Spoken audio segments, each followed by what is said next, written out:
slopes of OneTree Hill. So this was also a large Maori settlement.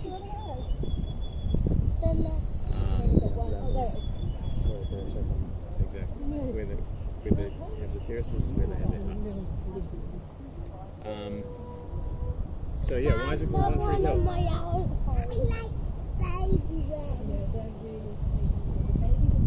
OneTree Hill. There used to be hill. There used to be one tree right on the top. Okay? It was quite Where's much. that? Where's that one? Was that tree before? No, the tree was just in front of, just on the other side of the monument. You can see from here, so it's just north of the monument. What happened to it? Yeah, so in the year, well, it was actually in the year 1999, I think. A Maori protester went up there with a chainsaw and he cut it down. So we haven't had a tree on OneTree Hill the last 19 years. The question is, why did he cut it down? Because of the protest. What was he protesting? What did they say? Because you fight for a land or something like that. Yeah, so in order to explain what might have motivated him to go up there and cut it down, I have to give you a little bit of New Zealand history, okay? So when the British first arrived in New Zealand in the early 1800s, they found the land pretty much at civil war with itself. All these Maori tribes had a long history of conflict with one another, so they're always fighting one another. And so that meant that when the British started trading with the Maori, some of the tribes were very interested in getting their hands on the guns, the muskets that the British had. And so the introduction of muskets into Maori society really changed things a lot, had a huge effect.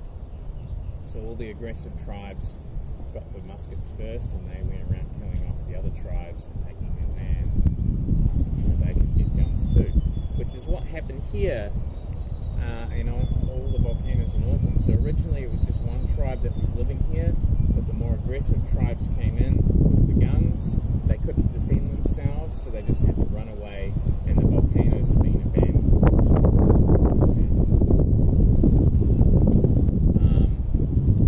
Yeah, so there was all this kind of fighting going on between the Maori, and a lot of bloodshed, a lot of Maori being killed, a lot of land being stolen.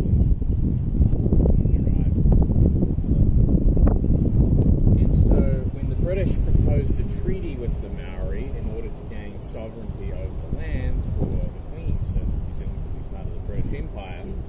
The Maori people came together and listened to what the British proposed, because they hoped that by signing the treaty with the British, it would help them cement their rights as landowners and end a lot of these sort of disputes that was going on between the tribes. And so they came together and signed the treaty. Now, there were some troubles with the treaty because there was a Maori translation and an English translation, and they said quite different things. And so some people think that Maori had a trick to sign it down. But I don't think that's necessarily the case. And so, anyway, so the treaty was signed. Now, there was some... Yeah, so unfortunately there were some tribes which refused to sign the treaty, and the British decided to punish those tribes. Okay?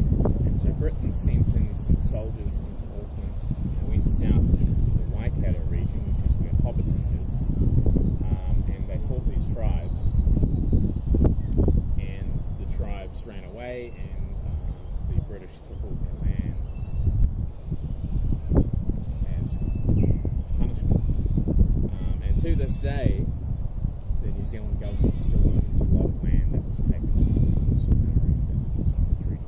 And so that's why the guy went up there with a chainsaw. He was trying to highlight this issue that the government stole that land and hasn't given it back. And so the government has admitted they were in the wrong. They didn't have a right to take that land just because they didn't sign the treaty. And so that's an ongoing process today to try and right that wrong.